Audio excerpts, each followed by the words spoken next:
Монголчуудын уугуул шүтлэгийг буддизм гэж бодож магадгүй. Гэхдээ тийм биш ээ. Монголчуудын уугуул шүтлэх нь тенгризм юм.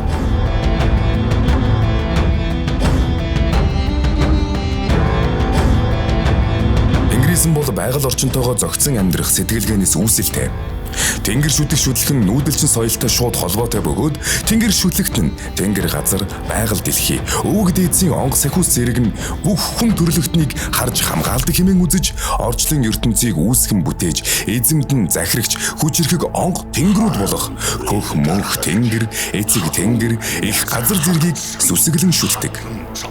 Тенгризмийн Монголын эзэнт гүрний үед гол шүтлэг байсан бөгөөд аян танд мордогтойж хүртэл онго сахиус зарим удагдаас асуун зөвлөлддөг байсан түүх бий.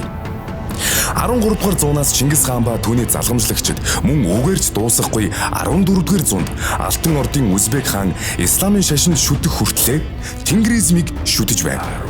Гагцхүү тэнгэрийн тамгалсан хөвгүүдэл дэлхийг захирах үүрэг хүлээсэн хэмээн үздэг байсан юм.